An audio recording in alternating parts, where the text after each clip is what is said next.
We have an astonishing list of sponsors this year, 50 total, essentially matching last year, which broke all records.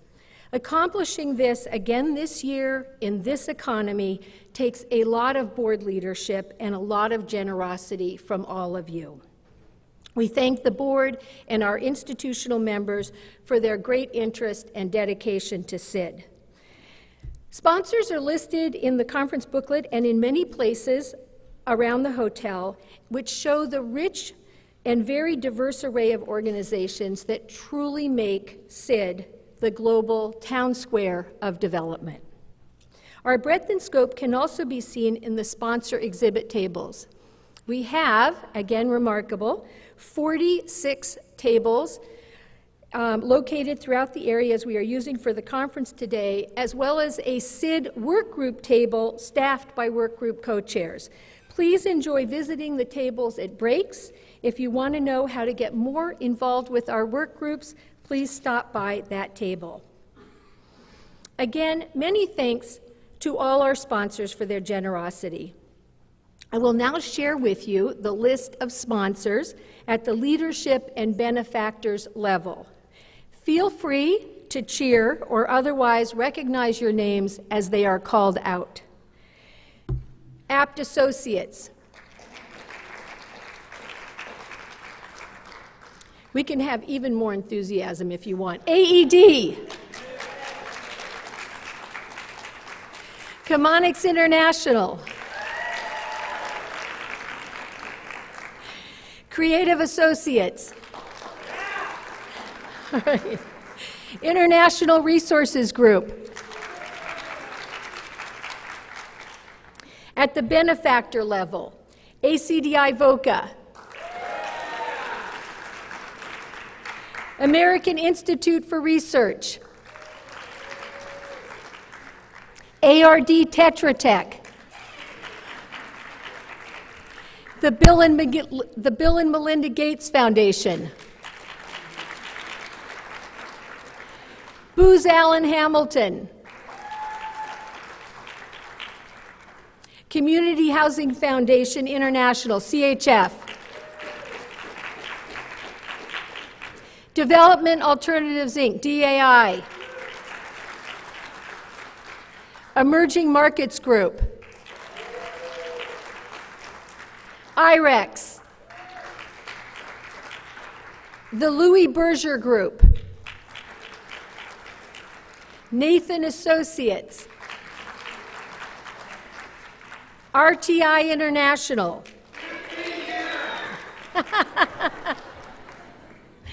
Okay, a special thanks to the Gates Foundation, which sponsored a table at the benefactor level and generously donated most of the seats to SID Washington guests. Thank you. I also want to thank Larry Lai, our Vice President for Chapter Affairs, Byron Radcliffe, our Vice President for Program Affairs, and our Executive Joe Foyer for their tireless efforts to attract sponsors. Great job. It is now my pleasure to welcome our colleague and friend, Steve Moseley, to come up and introduce our morning keynote speaker, Dr. Obiageli Ezekwesili.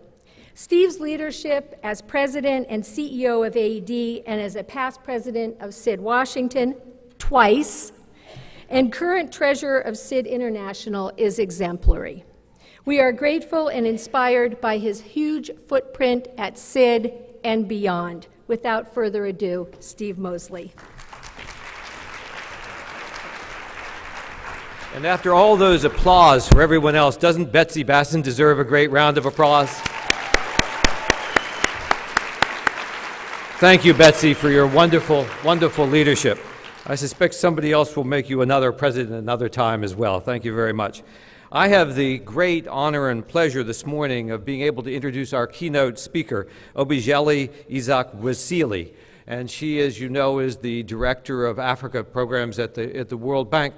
We're particularly pleased that she's here because in some ways her career reflects the whole breadth of those of you here in the room. She began her career in a commercial consulting organization. I'll mention that in a minute. She moved on to help found an NGO, a nonprofit organization, and to be a staff member and director of that NGO.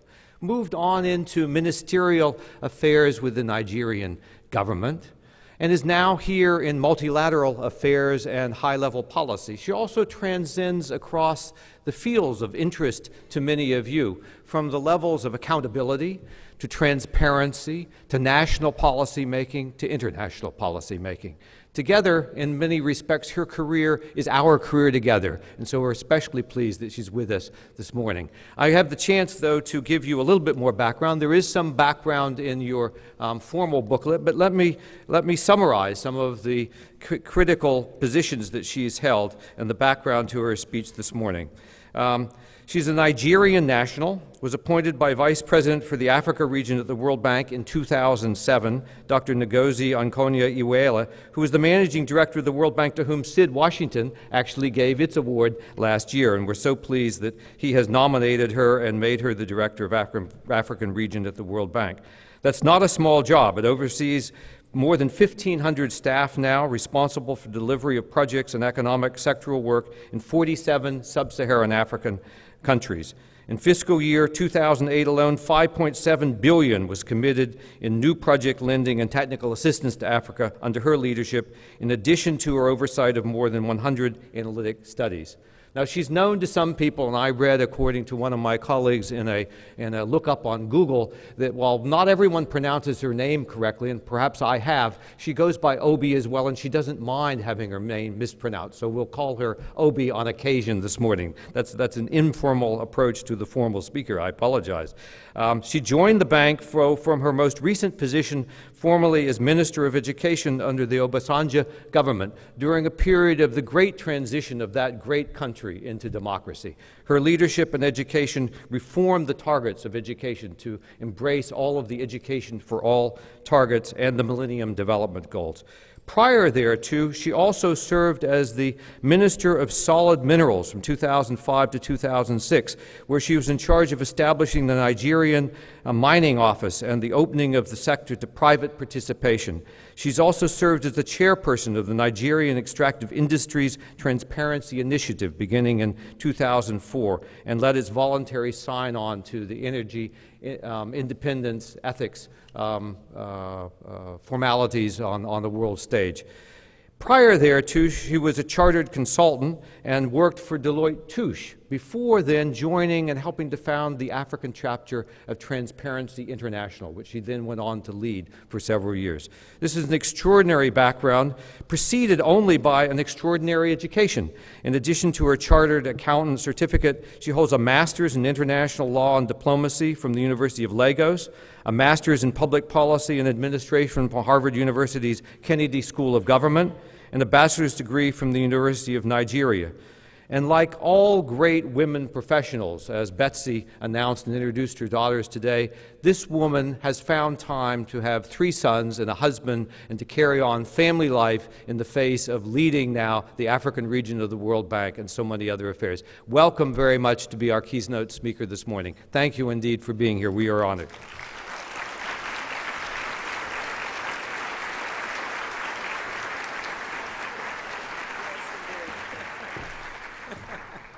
Thank you so much, Steve. That got me laughing.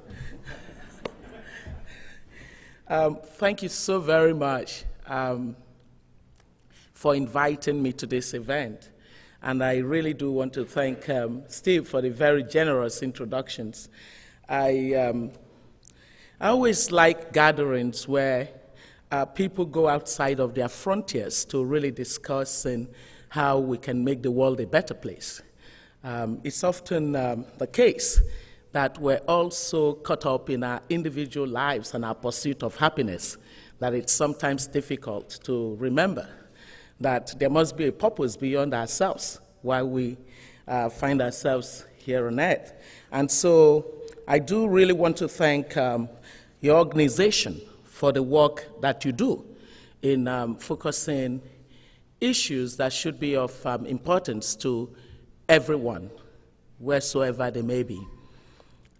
The search for common ground in international development, in foreign aid, and all of those issues are particularly relevant in today's environment where the economic crisis has the tendency to making nationals completely think national. And so you hear things like, it's probably the case that globalization is on the reverse.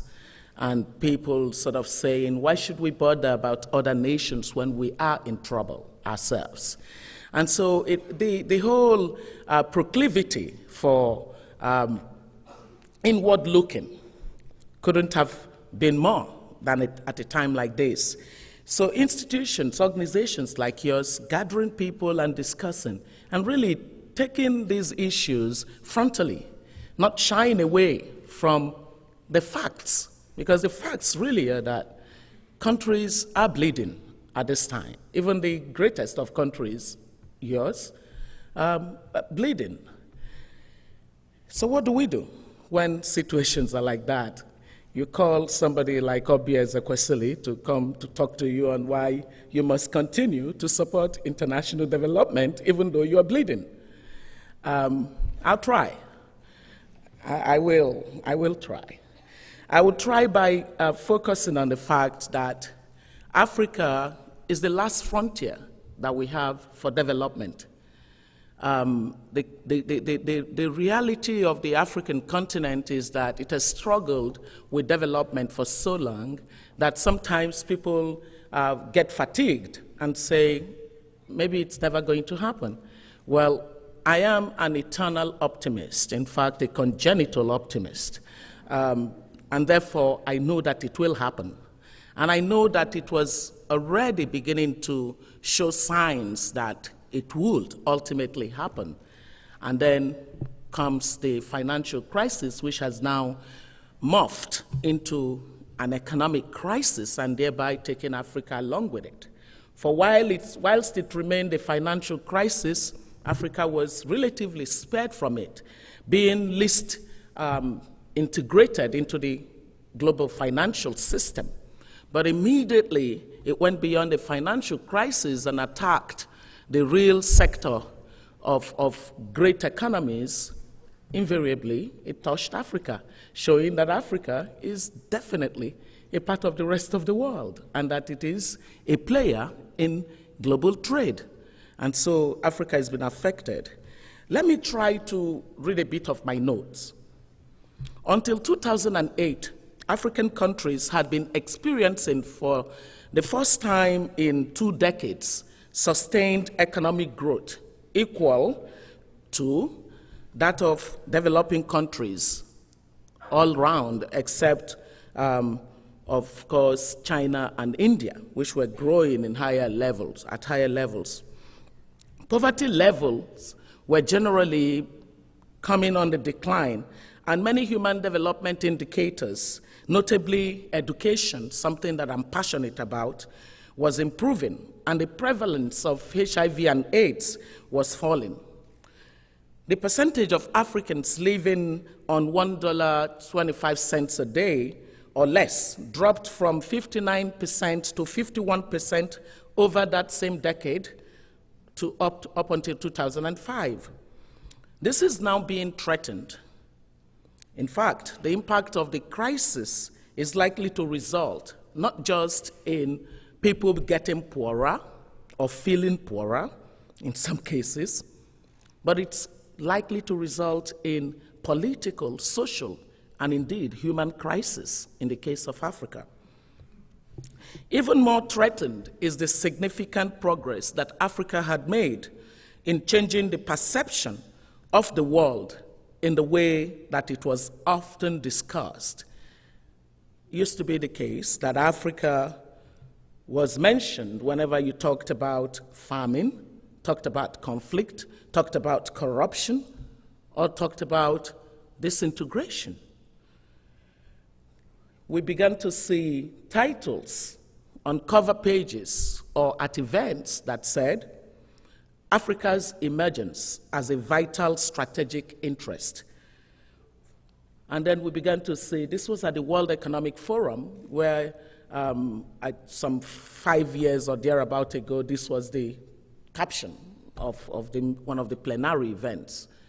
And as I spoke in the company of the former president of South Africa, I said, if just for the topic of this event on Africa, Africa associated with the title, a vital strategic interest, that is good enough. That's a signal. You always look for signals to show that things are turning around.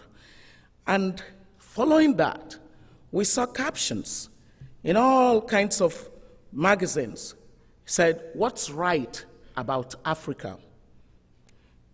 You saw Africa, business destination, and the sixth idea that is changing the world. Africa's economic growth that most of these topics built themselves around was due in part to the economic reforms that policymakers undertook during the previous decade. And these were not easy reforms. I can speak to that.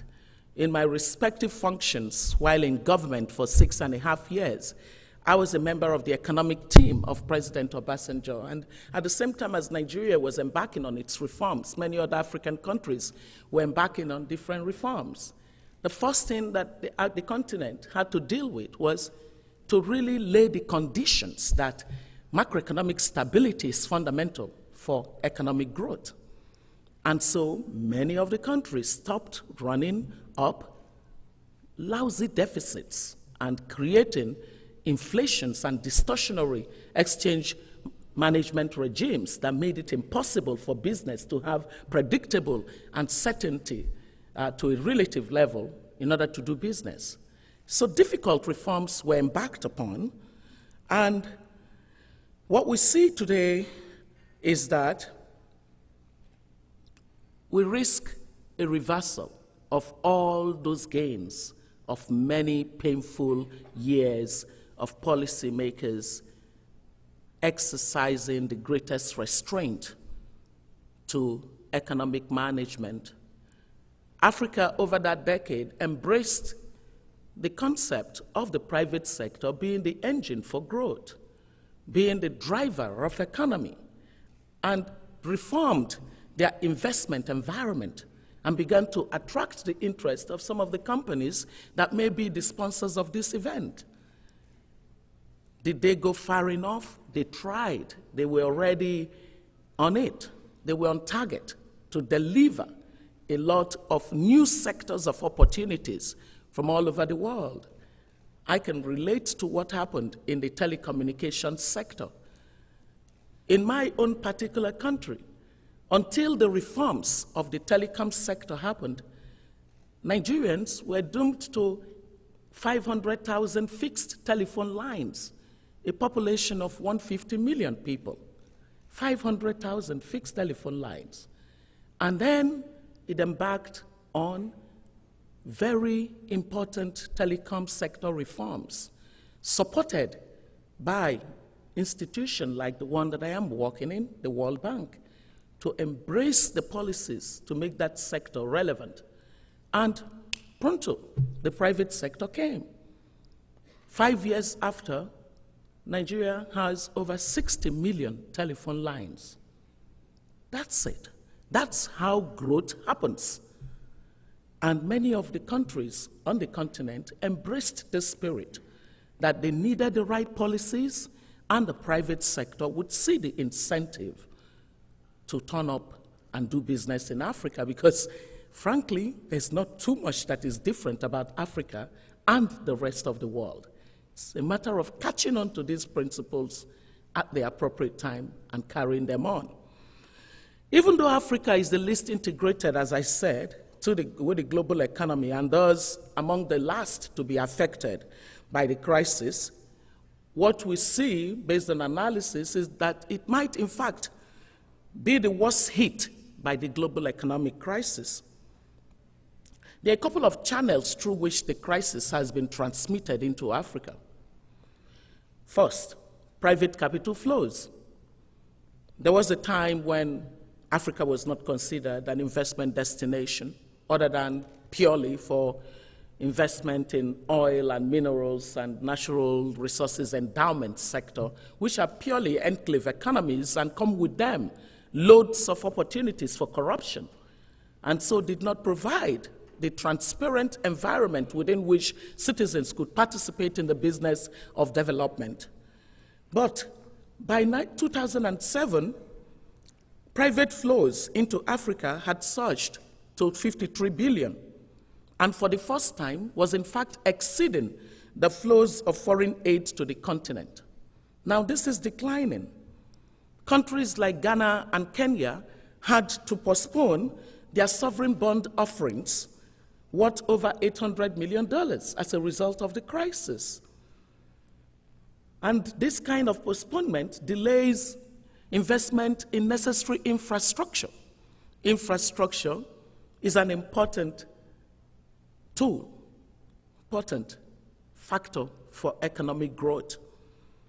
The Democratic Republic of Congo has lowered its expected foreign direct investment by as much as 1.8 billion.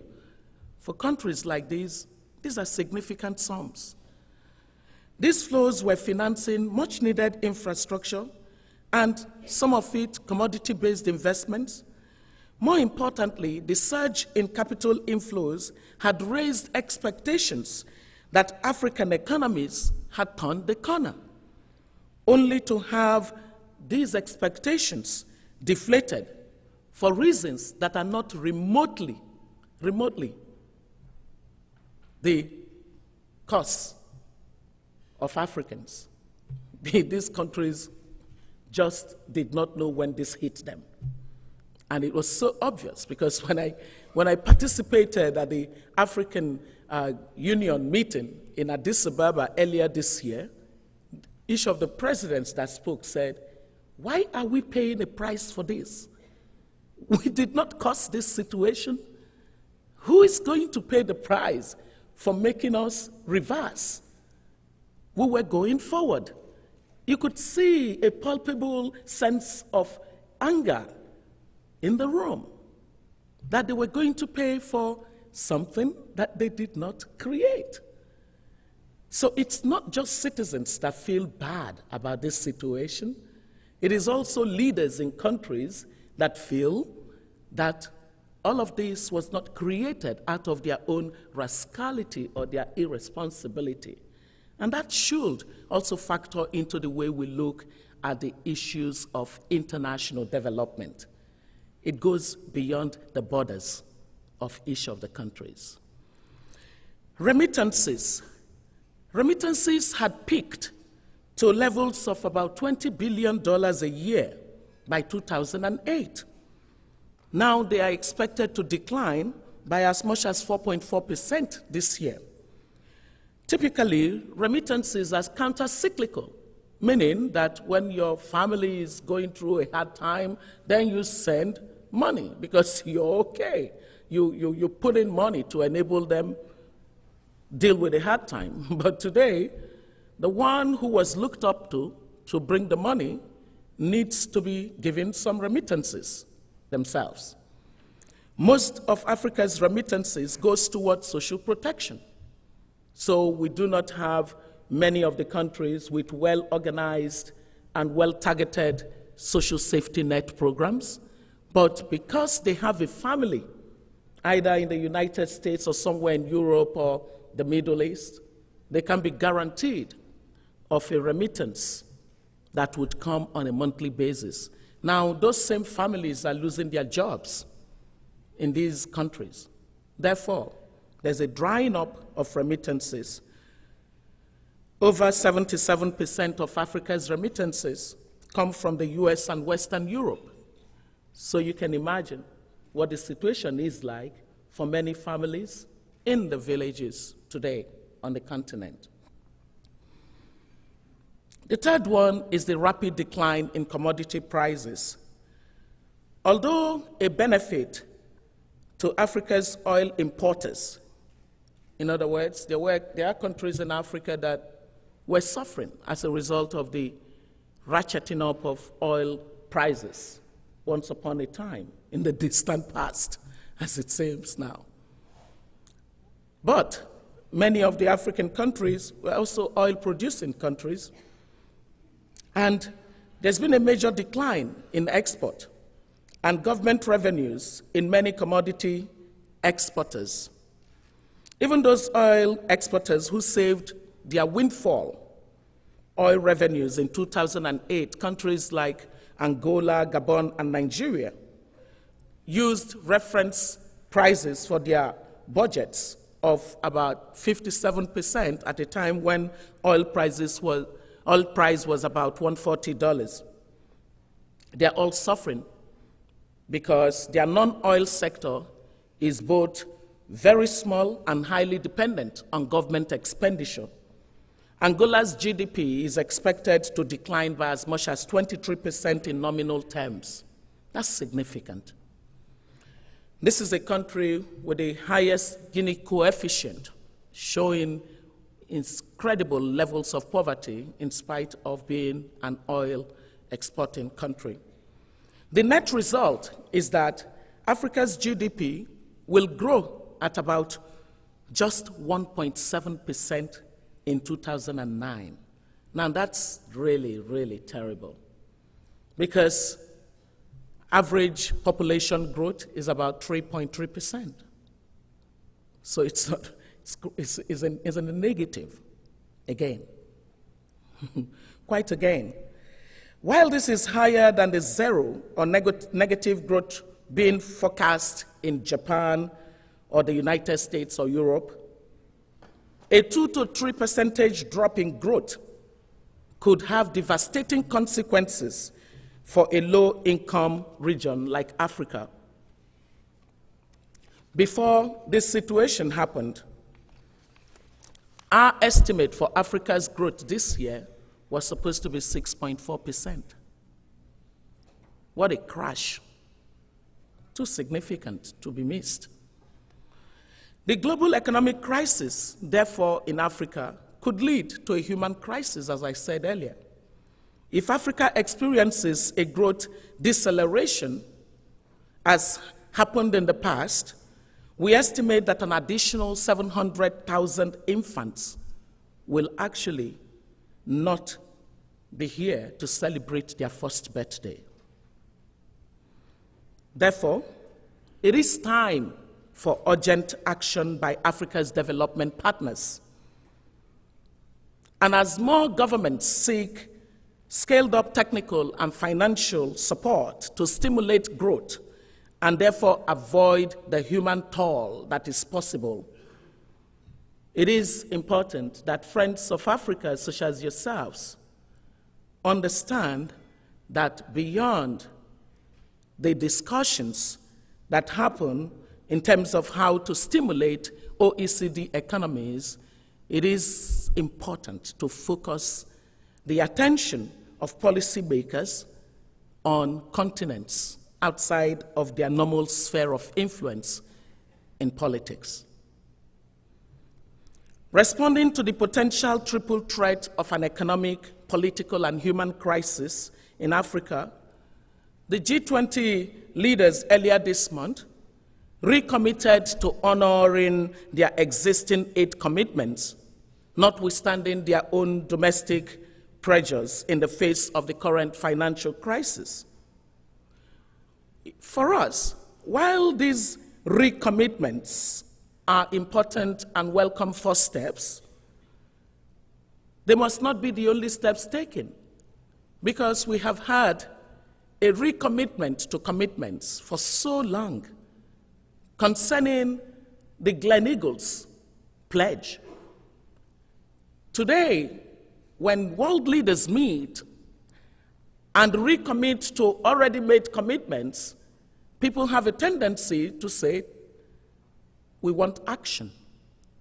I had lots of that when the various delegations from the respective countries in Africa only were with us last week for the spring meetings of the IMF and the World Bank. And many of the finance ministers said, Vice President Obi Can you please tell our development partners to stop committing to commitment? They should simply do it. I guess the Nike commercial is very good. Just do it. Africa will need additional concessional resources, notably for safety nets, asset preservation, and infrastructure development, especially for regional integration and urban employment creation possibilities in order to avert a collapse.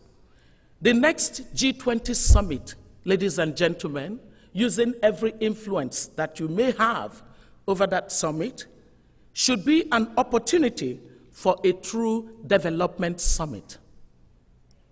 To miss that would be to really, really miss the opportunity handed over to every one of us to make the development of Africa a reality.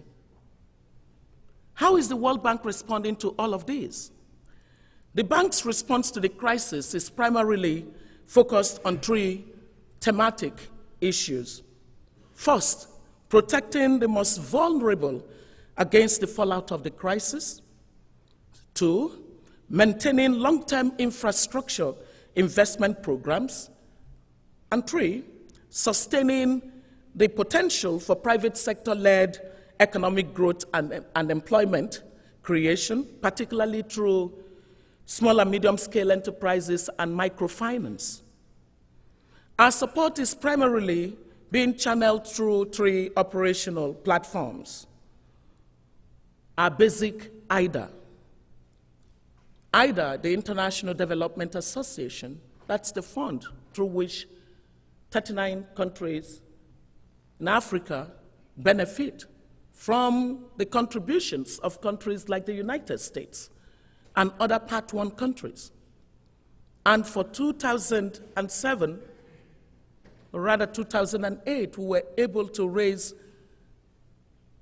about 41.6 billion in IDA for the next 3 years. And half of this, 50% of this, is normally committed to African countries. And so this year, we would be able to attain targets of between 6.8% to between 6.8 to 6.9 billion dollars in IDA lending to African countries. We also have additional tools that have been put in place to respond to the crisis now. The Vulnerability Financing Facility, the Infrastructure Recovery and Assets, called the Infra Platform, as well as the IFC-led private sector platform. The Vulnerability Facility is a dedicated facility to streamline crisis support to the poor and vulnerable countries, and it includes our earlier window that was established as a response to the global food crisis in 2008. So we call it the Global Food Response Program, as well as a rapid social response program that's focused on social interventions.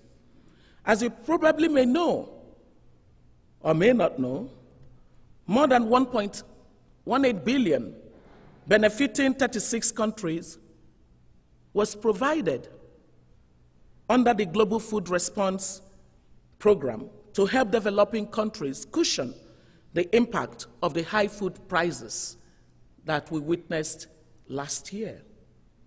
This is simply an aspect of our agriculture production and productivity program, because agriculture is key for Africa's survival. Agriculture production and productivity, it was an area of comparative advantage for Africa once upon a time, until natural resources in the form of oil and copper and platinum and diamonds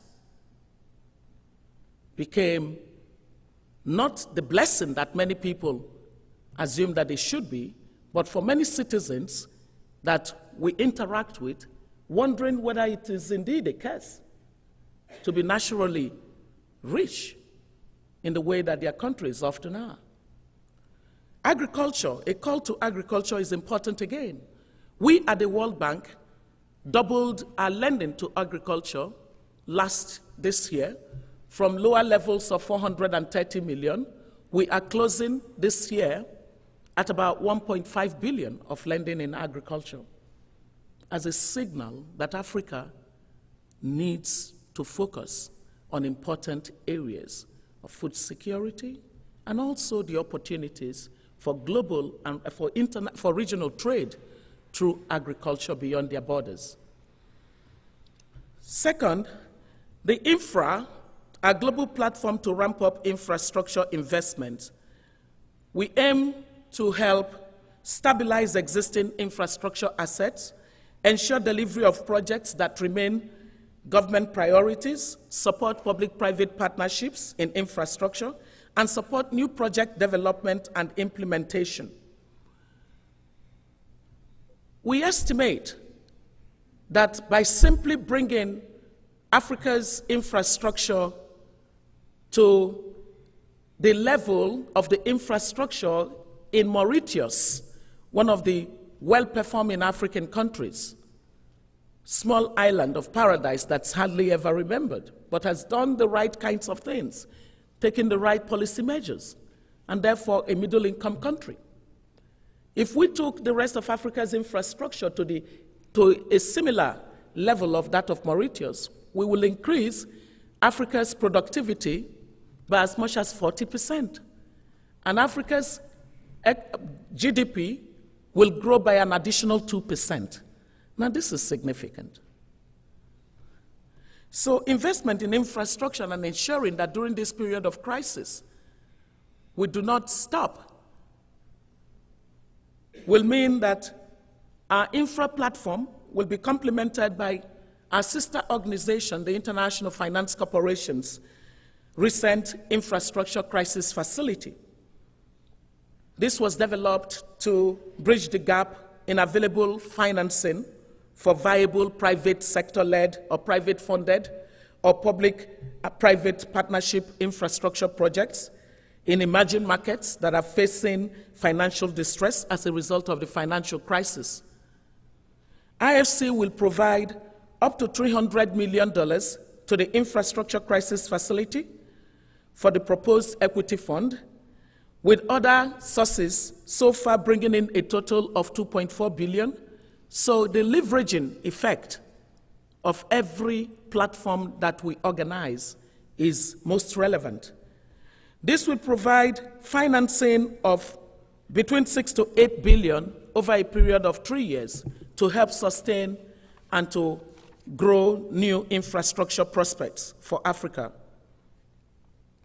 Finally, shoring up the private sector, which hitherto, before the crisis, was a major driver of growth, will be crucial. The bank plans to stay engaged with the private sector in the developing world, particularly the small and medium-scale enterprises and micro-enterprises sectors, which account for most of the private sector jobs, and therefore will be critical both to the global recovery and to protecting the long-term growth potentials vital to billions of the world's citizens. This support will be chiefly through the $30 billion IFC facility that will ensure trade flows, bolster systematically important banks, refinance microfinance institutions, and shift advisory support to help companies weather the crisis.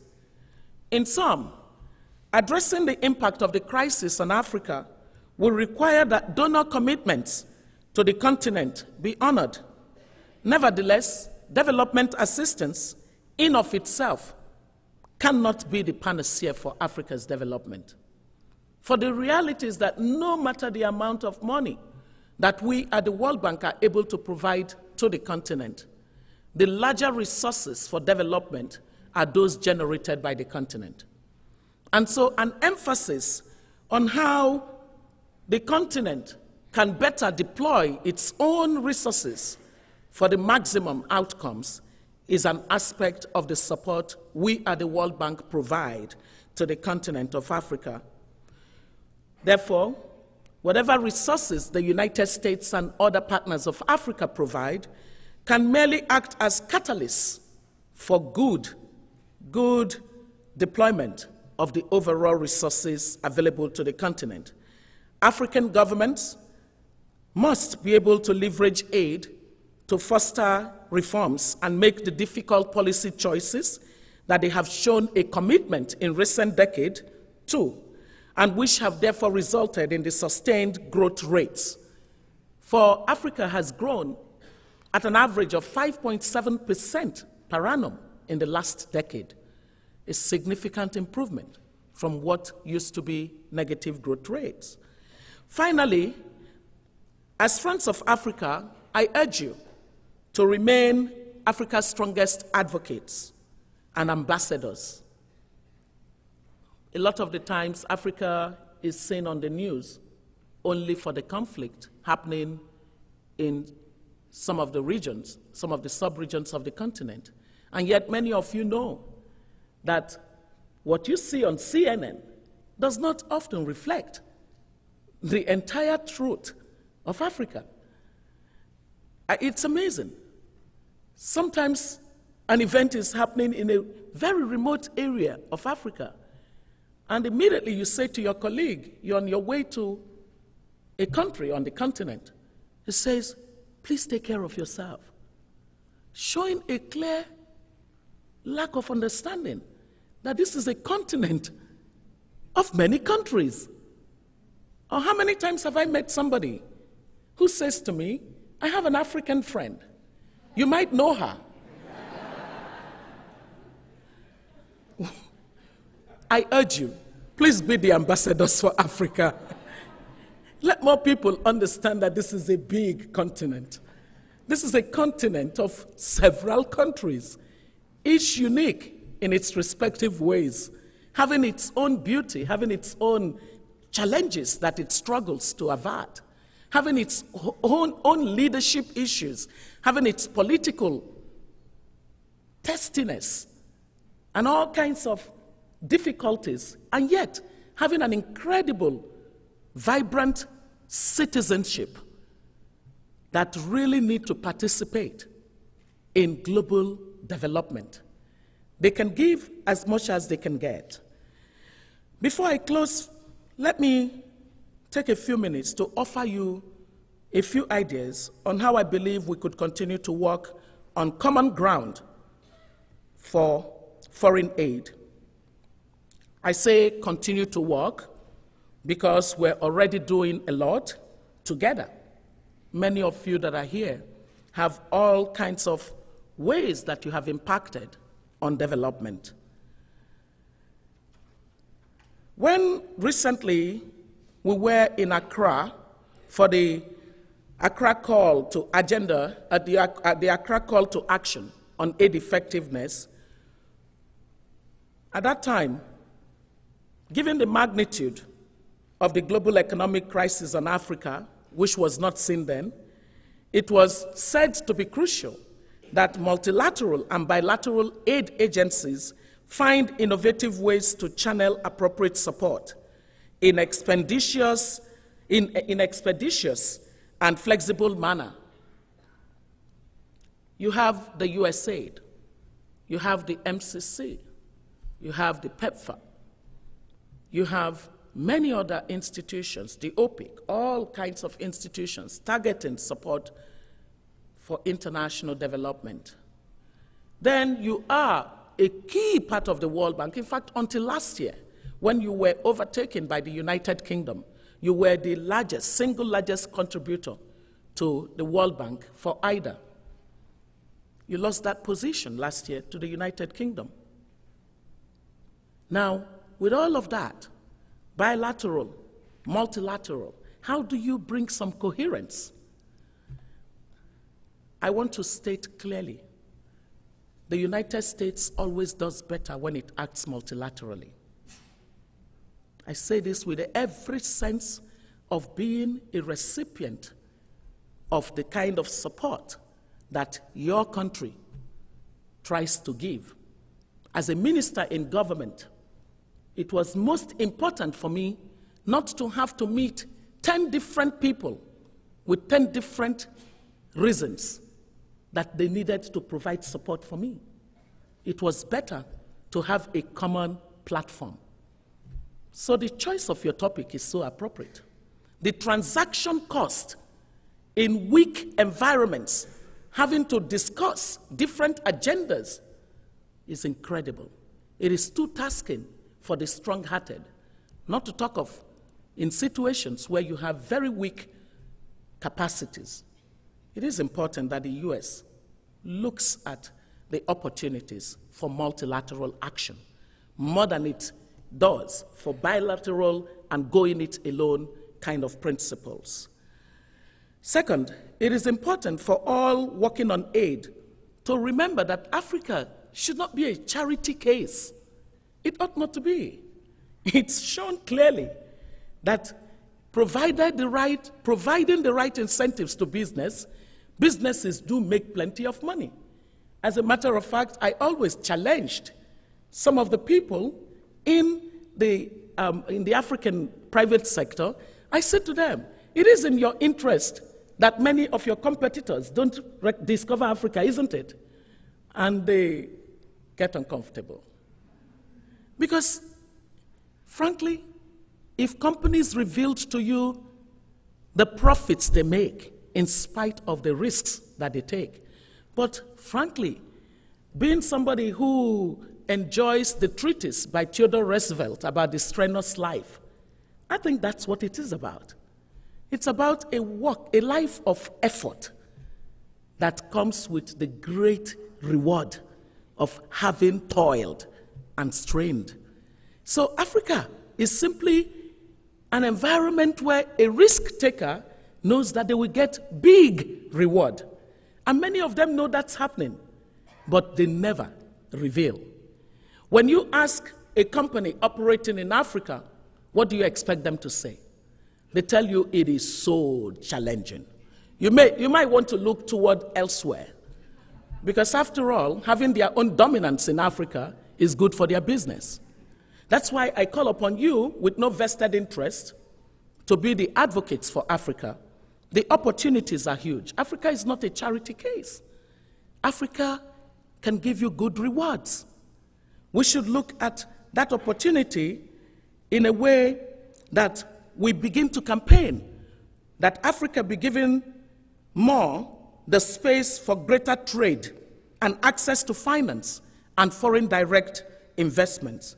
Those of us in the aid sector must work efficiently to ensure that aid helps Africa to explore the opportunities for diversity or for diversification into new areas of exports and growth, away from a monocultural economy. And it is important that we should help Africa deepen its opportunities for regional trade.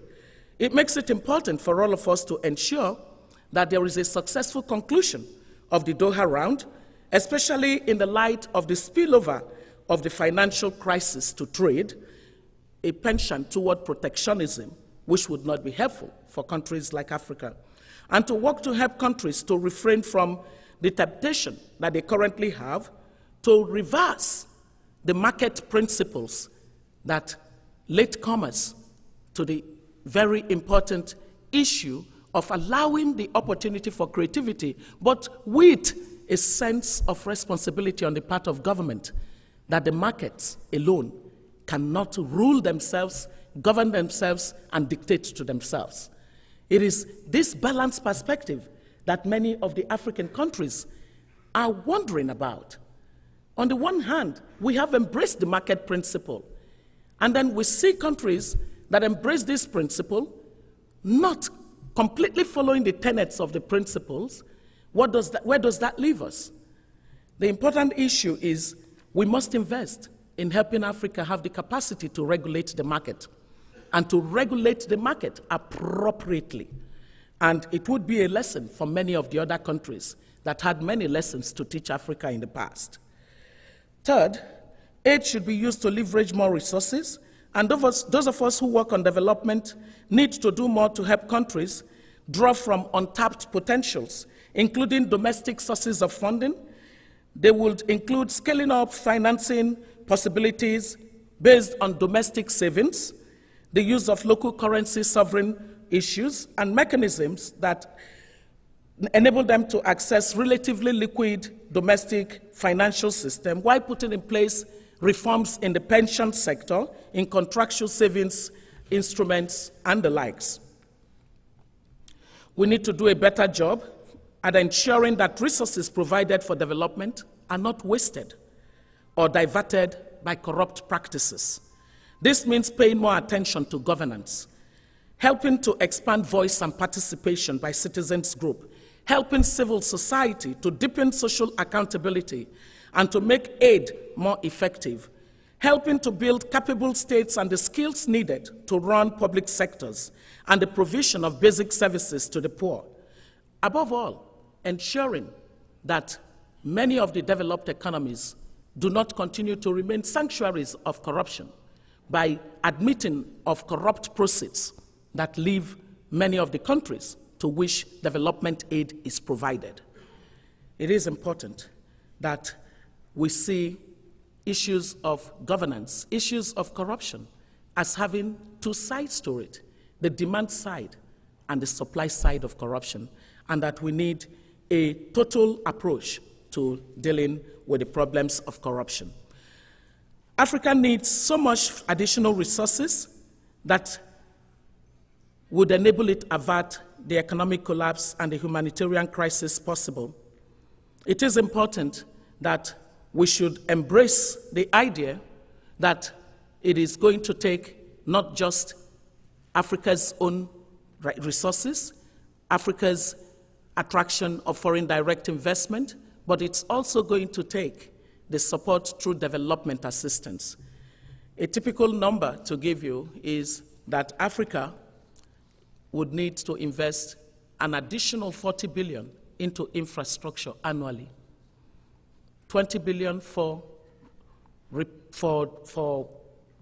rehabilitations and 20 billion for new additions to infrastructure. Africa does not have such money. That's where aid remains relevant. It does remain relevant. Anyone who says that Africa's own resources can enable it grow has not done a good mathematics and addition of the numbers that it requires for development.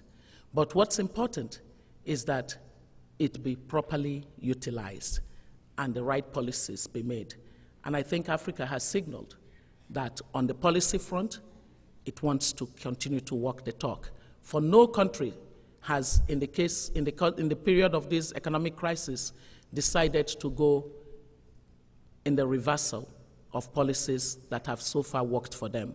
Africa is ready to be a part of this common cause. And I thank you for listening.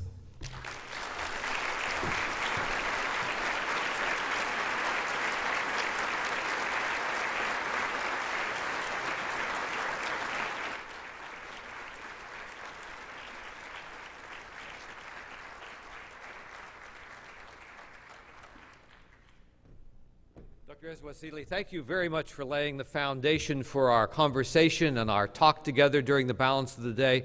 That was inspirational, it was challenging, it reminded us why we're here, for the long-term well-being and the immediate needs of Africa. I want everyone to stand up now and demonstrate your support for her challenge to us for Africa. Stand up for Africa.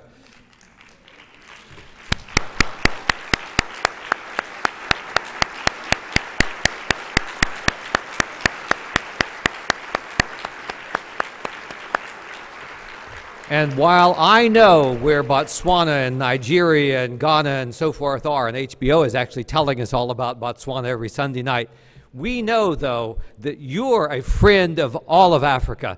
All of Africa. Thank you very much for your inspirational message this morning.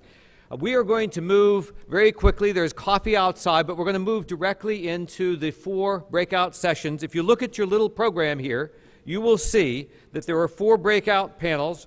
The first one is on the priorities of balancing resource constraint environment in the ambassador room. The second one is foreign aid, the Lone Ranger, or part of the international community. That's in the congressional rooms. The third one is in the Empire Room, the heightened role of private sector-led development in the economic crisis. And the fourth is in the Diplomat Room, defense, diplomacy, and development. Tough choices, but people them all, and go forth into this great conference. Thank you all for starting out the morning so well. Thank you. Thank you, Betsy.